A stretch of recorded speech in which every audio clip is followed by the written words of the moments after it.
Assalamualaikum warahmatullahi wabarakatuh. Sobat Misteri Sunyi Mencekam. Edisi cerita misteri kali ini berkisah tentang seorang napi yang tinggal di penjara horor, tepatnya di Muara Lapas Padang. Pengnapi ini kerap kali menemukan kejadian-kejadian aneh saat berada di dalam lapas. Kejadian aneh seperti apa? Simak cerita selengkapnya. Sebuah kisah nyata misteri yang berjudul Cerita Horor Bang Napi di Lapas Muara Padang.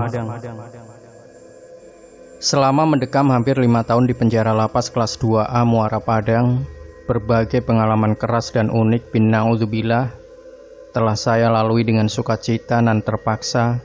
Salah satunya pengalaman mistis. Seperti kebanyakan tempat di Indonesia, selalu ada mitos tentang hantu, lengkap dengan latar belakang yang mengiringi. Secara geografis, Lapas Padang terletak di tepi pantai, pas menghadap laut. Sayang, sebagai napi kami tidak bisa menikmati syahdunya senja di tepi laut sambil menyeruput kopi, kangen macam anak indie. Kami hanya bisa menatap luasnya laut sambil menempelkan wajah ke jeruji besi yang melintang di jendela. Mau gimana lagi, di penjara itu tetap nggak berasa pantainya, cuma ada tembok tinggi, besi sel tahanan, dan tikus-tikus tak tahu diri sebesar kucing sudah di pinggir laut pas muara pula. Tetua di kampung saya pernah berkata bahwa hantu dan jin jahat itu suka mendiami dua pertemuan seperti kamar mandi, pertemuan kotor dan bersih, dan muara, yaitu tempat bertemunya laut dan sungai. Artinya secara denah lokasi, itu penjara memang berlokasi di tempat kesukaan para makhluk astral. Sudah lokasinya sangat mendukung kehidupan makhluk halus. Kegiatan favorit napi dan sipir adalah bertukar kisah horor. Apalagi kalau lagi jaga malam, makin ngeri, makin pada kecanduan. Jadi begini ceritanya. Lapas Padang, tempat saya bermukim ini merupakan tempat paling seram di kota Padang. Mulai dari hantu yang seharusnya seram, sampai usil setengah mati semuanya ada. Salah satu tempat paling ulala di penjara ini adalah Blok H, satu-satunya blok yang tidak pernah terjamah renovasi sejak zaman kolonial. Oleh sebab itu, bentuk asli dari blok ini tetap terjaga. Blok H yang sempit banget ini terletak di antara bangunan-bangunan baru. Oleh sebab itu, sinar matahari hampir tidak bisa masuk ke blok ini. Mungkin sinar matahari saja malas berkunjung ke blok sialan ini. Lembab, kalau hujan dikit pasti banjir. Pokoknya ini blok celaka betul. Namun karena kondisinya yang sialan betul, Blok H cocok dijadikan blok isolasi.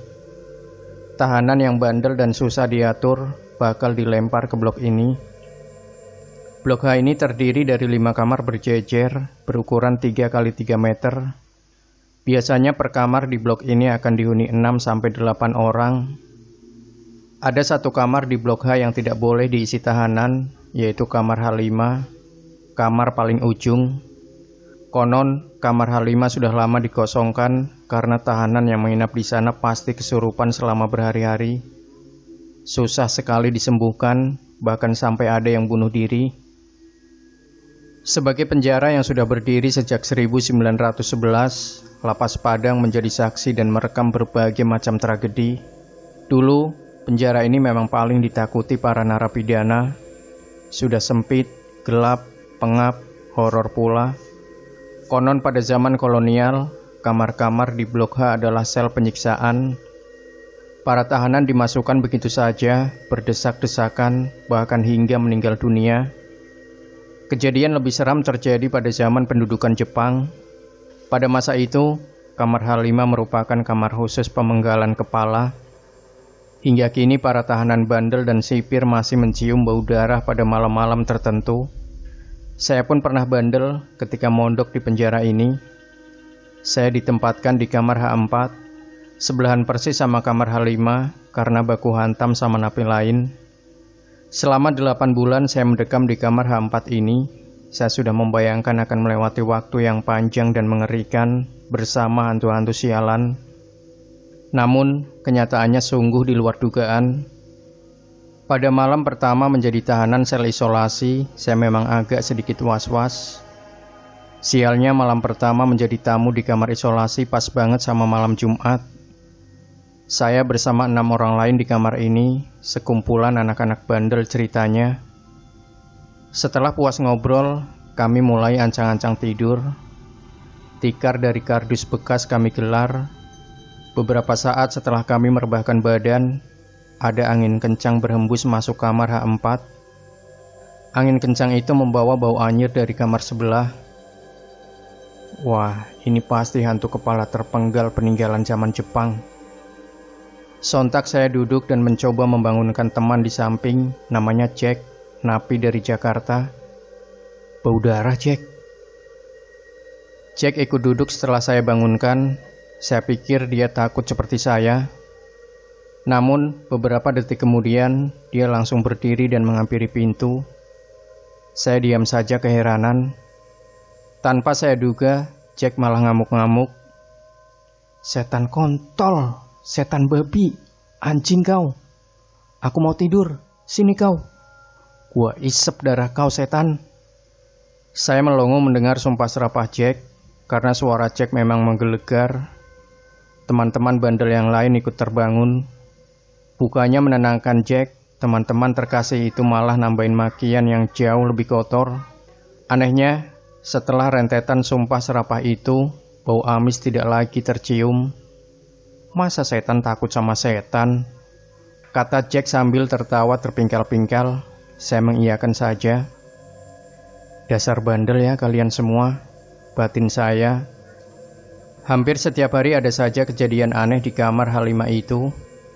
Selain bau amis yang tertib banget datang dan pergi, suara-suara aneh sering terdengar, terutama dari kamar sel yang kebetulan kosong karena napi isolasi nampaknya sudah insaf. Sampai dinyatakan lulus dari lapas Padang, saya tidak pernah bisa yakin suara aneh yang terdengar itu suara orang lagi zikir menyebut nama Tuhan atau lagi meracau nomor togel. Namun iramanya tuh seperti orang lagi zikir. Di hari lain ada suara orang lagi mandi, padahal di kamar H5 tidak ada kamar mandi. Setelah itu pasti ada suara orang bernafas, tapi terdengar kasar sekali. Suara rantai diseret kadang-kadang saja terdengar. Respon kami tetap sama. Ketika suara atau bau aneh mulai muncul, kami kompak menyemburkan sumpah serapah dan caci maki. Saya yang awalnya takut, lama-lama menikmatinya. Malah seperti menunggu keanehan terjadi. Menyemburkan sumpah serapah dan caci maki itu enak banget rasanya. Makin kesini, saya makin yakin kalau mental itu memang menular. Saya jadi kasihan sama setan yang mencoba mengganggu kami. Gimana nggak kasihan? Mereka hantu yang sudah lama ada di penjara sini, meninggal karena tragedi. Setelah jadi hantu masih kena rundung pula.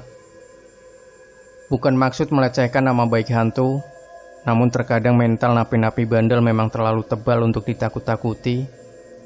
Kayaknya satu-satunya hal yang kami takuti adalah batal dapat remisi saja sih. Hehehe. Itulah pengalaman seramku ketika berada di lapas Muara Padang.